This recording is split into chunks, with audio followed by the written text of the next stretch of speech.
السلام علیکم ورحمۃ اللہ۔ علیکم السلام ورحمۃ اللہ۔ چلتے ہیں، ایک نہایت ہی سنگین مطلب ہے کہ جو ہمیں اہل سنت کتابوں میں دیکھنے کو ملتا ہے۔ صحیح۔ اہل سنت کے ہاں ایک بہت بڑا نام جن کی 11ویں شریف بھی منائی جاتی ہے اور جن کا بہت زیادہ احترام کیا جاتا ہے، لیکن جب ہم ان کی کتابوں کی طرف رجوع کرتے ہیں تو ایسے مطالب ہمیں ملتے ہیں کہ جس سے دشمنان اہل بیت کی بو آتی ہے۔ یہ آپ کے سامنے رکھتے ہیں، کون ہے جناب؟ غنیۃ الطالبین شیخ عبد القادر جیلانی صاحب۔ جی ان کی اگر یہ غنیۃ الطالبین آپ اپنی اسکرین پر ملاحظہ فرمائیں، صفحہ جی غنیۃ الطالبین اردو، جی یہاں پہ ملاحظہ فرمائیں، کون ہے جی؟ از محبوب سبحانی حضرت شیخ سید عبد القادر جیلانی۔ ترجمہ ہے مولانا علامہ محمد صدیق ہزاروی سعیدی کا، فریدی بک سٹال سے چاپ ہوئی ہے۔ جب اس میں ہم جاتے ہیں، یہاں پہ دیکھیں عاشورہ کے روزے پر تعان کرنا غلط ہے کا عنوان باندھا ہے۔ آگے کہتے ہیں کہ سب لوگوں کا اتفاق ہے اس دن اعمال پیش کیے جاتے ہیں جمعرات کے دن۔ پھر اگلے صفحے پہ صفحہ نمبر 538 پہ کیا بیان کرتے ہیں؟ کہتے ہیں کہ اسی طرح عاشورہ کے دن کو مصیبت کا دن قرار نہیں دیا جا سکتا۔ عاشورہ کے دن کو مصیبت کا دن قرار نہیں دیا جا سکتا، اور اس دن کو فرحت اور سرور کا دن قرار دینے کی نسبت تکلیف و مصیبت کا دن قرار دینا کسی طرح بھی مناسب نہیں۔ یعنی آج کا دن، عماد بھائی، آج کے دن سے مراد یعنی عاشور کا دن آپ جو ہے وہ تکلیف اور مصیبت کا دن نہیں ہے، بلکہ فرحت اور سرور کا دن ہے۔ کون فرما رہے ہیں؟ شیخ عبد القادر جیلانی صاحب۔ ابھی ہم دکھائیں گے کہ اس دن کو، عاشورہ کے دن کو، یوم فرحت اور یوم سرور کون لوگ قرار دیتے تھے۔ اور آگے کیا کہتے ہیں؟ اگر اس دن غم کا اظہار کرنا جائز ہوتا تو صحابہ کرام اور تابعین اسے یوم غم قرار دیتے، کیونکہ وہ ہمارے مقابلے میں حضرت امام حسین سے زیادہ قرب اور معصومی تعلقات رکھتے تھے۔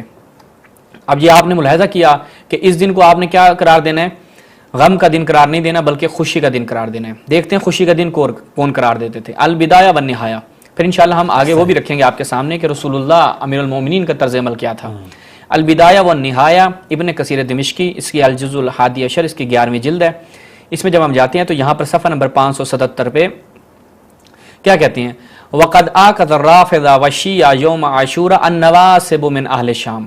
نواسب اہل شام کیا کرتے ہیں؟ ان کا عمل برعکس ہوتا ہے رافضیوں اور شیعوں کے۔ کس دن؟ عاشور کے دن ان کا عمل برعکس ہوتا ہے۔ کیسے؟ وہ کہتے ہیں فقانو، یہ نواسب جو ہیں، فی یوم عاشورہ، عاشورہ کے دن کیا کرتے ہیں؟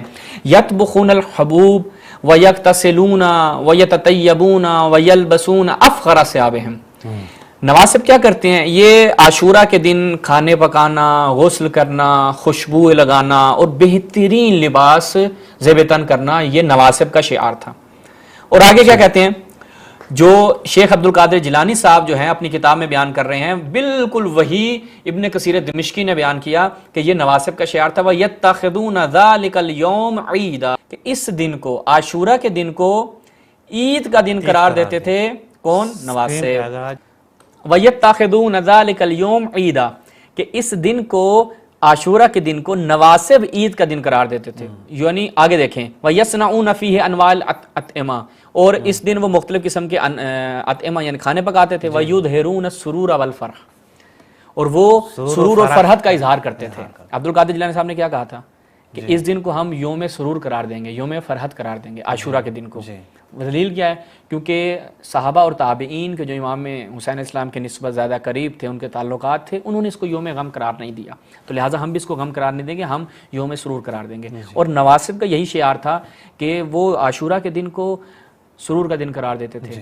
وَيُرِيدُونَ بِذَلِكَ عِنَادَ الرَّوَافِضَ وَمُعَاكَسَتَهُم، اور اس دن وہ کیا ہے؟ روافظ کے ساتھ، شیعوں کے ساتھ جو ان کا بغض و عناد ہے، وہ اس کو اظہار کرتے تھے اس کا، کہ دیکھو ہم شیعوں کے بغض میں امام حسین علیہ السلام کے شہادت والے دن خوشی مناتے ہیں۔ اور شیخ عبد القادر جیلانی اہل سنت کے سر کا تاج، اہل سنت ان کے 11ویں شریف مناتے ہیں۔ عراق جائیں تو امام موسیٰ کاظم کی زیارت بعد میں، پہلے شیخ عبد القادر جیلانی کی زیارت بغداد میں۔ یہ جو ہمیں کہا جاتا ہے کہ یہ لوگ 22 رجب کو معاویہ کی موت پہ خوشی مناتے ہیں، حالانکہ ایسا ہے ہی نہیں۔ ہم اصلا دیکھیں بعض افراد ایسے ہوتے ہیں نا شہباز بھائی، ان کی کوئی حیثیت ہوتی ہے کہ ان کو بندہ ٹائم دے، ان کے لیے کوئی کچھ منائیں، کوئی وہ کر لیں، ان کے لیے کوئی دن معین کریں۔ ہم بعض لوگوں کے لیے کوئی دن معین ہی نہیں کرنا چاہتے، ہم اس حد تک بھی نہیں سمجھتے ان کو. تو یہ دیکھیں جو ہمیں وہ متہم کرتے ہیں نا، یہ کیوں متہم کرتے ہیں؟ کیونکہ جو چور ہوتا ہے وہ دوسروں پہ بھی وہی چوری کی نظر، بالکل ایسا ان کی اپنی یہ روش ہے، اپنی یہ روش ہے کہ یہ خود امام حسین علیہ السلام کی شہادت کی خوشی میں آ کے اس دن کو عید بناتے ہیں، اس دن کو طرح طرح کے کھانے پکاتے ہیں، تو پھر یہ دوسروں کو بھی اسی نظر سے دیکھتے ہیں. ابھی ہم ایک روایت دکھاتے ہیں کہ رسول اللہ اور امیر المومنین کی روش کیا تھی اور کب امام حسین کی شہادت سے پہلے. ایام اذاں ہے، ایام محرم ہے، تو امام زمانہ جل اللہ تعالیٰ فرجہ شریف کی خدمت میں بھی تعزیت و تسلیت عرض کرتے ہوئے اس روایت کو پیش کر رہے ہیں، اور اہل سنت کے ضمیر کو جھنجھوڑتے ہوئے کہ شیخ عبد القادر جیلانی کا جتنا آپ احترام کرتے ہیں، اور یہاں پر دوسری طرف امام حسین علیہ السلام کا آپ کے دل میں کتنا احترام ہے، آپ آیا یہ کام کرتے ہیں یا نہیں کرتے، رسول اللہ کی سنت آپ کے لیے مہم ہے یا صحابہ کی سنت آپ کے لیے مہم ہے. ملاحظہ فرمائے، بڑی زبردست روایت ہے، مسند ابی یعلا موصلی. جب اس میں ہم جاتے ہیں، اس کی الجزء السادس، اس کی 6 جلد ہے، تحقیق اور تخریج کی ہے حسین سلیم اسد صاحب نے. اس میں روایت دیکھیے گا، روایت بڑی دلچسپ ہے. روایت کی سند میں پہلے بتا دوں، اسنادہ حسن، روایت کی سند کیا ہے؟ حسن ہے. حسن ہے. روایت دیکھیے گا. نجے جو ہیں وہ اپنے باپ سے روایت نقل کرتے ہیں، عبداللہ بن نجے اپنے ان ابی ہی اپنے باپ سے، انہ سار مع علی، صحیح، امیر المومنین کے ساتھ جا رہے ہیں. وکانا صاحب مطہرتہ فلما ھذا نینوا، جب وہ نینوا یعنی کربلا کا ایک نام نینوا ہے. جب وہ نینوا کے مقام پہ پہنچتے ہیں، وہو منطلق الی صفین، کس طرف جا رہے تھے یہ لوگ؟ صفین کی طرف. فنادى علی، امیر المومنین نے آواز دی، اصبر ابا عبداللہ، اصبر ابا عبداللہ بشط الفرات، کہ اے ابا عبداللہ صبر کرو شط فرات پر، صبر کرو. ابا عبداللہ کون ہے یہاں پر؟ امام حسین علیہ السلام. اب یہ جو امام علی علیہ السلام کا ایک عمل تھا، لوگوں کے لیے تعجب آور تھا کہ یہاں پہ کون ابا عبداللہ ہے، کس سے امام مخاطب ہے؟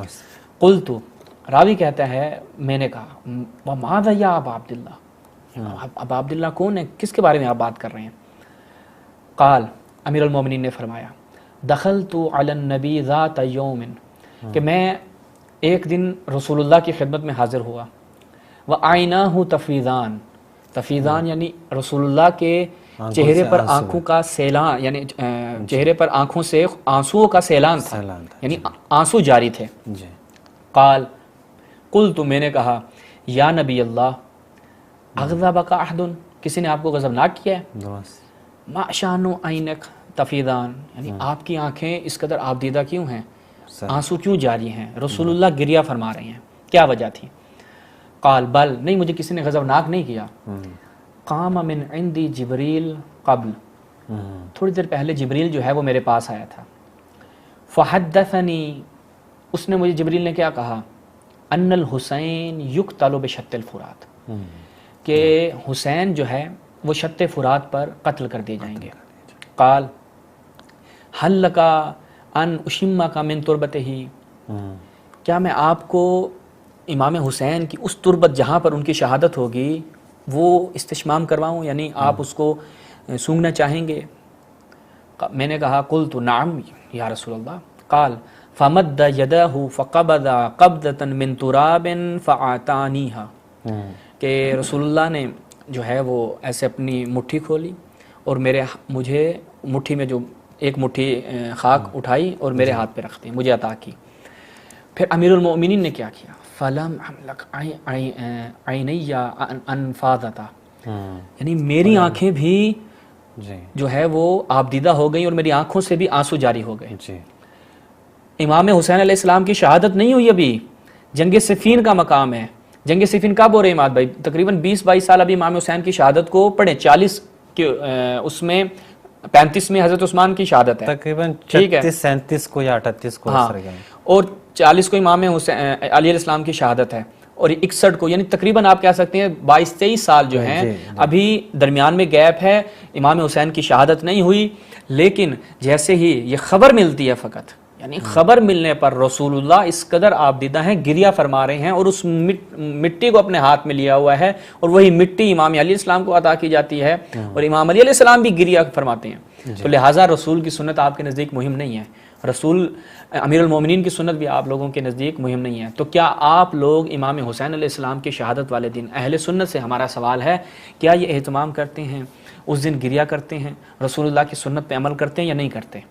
یا شیخ عبد القادر جیلانی کی سنت پہ عمل کرتے ہوئے اس دن خوشی کا اظہار کرتے ہیں، جا کے اپنی قبریں پکی کرتے ہیں، قبروں پہ مٹی شٹی لگاتے ہیں؟ آپ لوگ کون سا عمل کرتے ہیں؟ رسول اللہ کی سنت پہ عمل کرتے ہیں؟ آپ اہل سنت ہیں، لیکن آیا اہل سنت رسول ہیں یا اہل سنت شیخ عبد القادر جیلانی اور صحابہ ہیں؟ جی بالکل. تو یہ تھی ایک روایت. اس کے بعد ایک اور روایت جو بڑی زبردست ہے، وہ مختلف منابع میں ہے، مستدرک سے دکھاتے ہیں فقط تاکہ ایک اور جو ہے اعتراض بھی یہاں پر دفع ہو جائے. المستدرک علی الصحیحین، اس میں جب ہم جاتے ہیں روایت کے پہلے سند ہم دکھا دیتے ہیں کہ یہ دیکھیں کیا بیان کرتے ہیں کہ ھذا حدیث صحیح علی شرط الشیخین ولم یخرجہ الطالق من تلخیص الذہبی، کیا کہا ھذا علی شرط البخاری والمسلم. تو یہ سند کیا ہے؟ صحیح ہے. اب روایت دیکھیے گا، روایت کیا ہے. ام المؤمنین حضرت ام سلمہ جلد 6 میں فرماتی ہیں ایک دفعہ رات کے وقت رسول اللہ سونے کے لیے لیٹے، کچھ دیر بعد آپ اٹھ کر بیٹھ گئے اور آپ بہت پریشان تھے، پھر آپ لیٹ کر سو گئے، کچھ دیر بعد پھر اٹھے اور آپ ابھی پریشان تھے. رسول اللہ ایک اضطراب کی کیفیت سے دوچار تھے، لیکن آپ کی اب کی بار پہلے سے کچھ کم پریشان تھے. آپ پھر لیٹ گئے، آپ کے ہاتھوں میں سرخ رنگ کی مٹی تھی، آپ اس کو بار بار چوم رہے تھے. کہتے ہیں جی خاک شفا کو کیوں چومتے ہیں، خاک شفا کا اتنا احترام کیوں کرتے ہیں شیعہ؟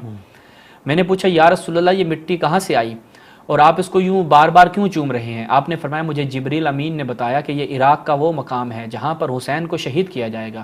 میں نے جبریل امین سے کہا جس جگہ حسین کو شہید کیا جائے گا مجھے اس زمین کی مٹی دکھاؤ. یہ مٹی اس کربلا کی ہے، یعنی امام حسین کی شہادت سے پہلے رسول اللہ ابھی وہ مٹی امام حسین کے خون سے آلودہ نہیں ہوئی، ابھی اس مٹی میں امام حسین کا خون نہیں آیا، لیکن رسول اللہ قبل اس کے اس مٹی کو اپنے پاس منگواتے ہیں، اس کا احترام کرتے ہیں، اس کو چومتے ہیں. کیا آج اہل سنت یہ عمل کرتے ہیں؟ کیا آج کے اہل سنت جو آپ خود کو سنت رسول کا پابند کہتے ہیں وہ رسول اللہ کی سنت پہ عمل کرتے ہوئے خاک شفا کو چومتے ہیں؟ خاک شفا کو جو لوگ چومتے ہیں ان کو آپ لوگ بدعتی متہم کرتے ہیں، ان کو آپ کیا کہتے ہیں کہ جناب یہ بدعت کا شکار ہے. تو لہذا یہاں پر ایک سوال ہم نے اٹھایا کہ آپ اہل سنت رسول کے پابند ہیں یا سنت شیخ عبد القادر جیلانی کے پابند ہیں؟ فیصلہ آپ نے کرنا ہے. روایات صحیح السند ہم نے آپ کے سامنے رکھی.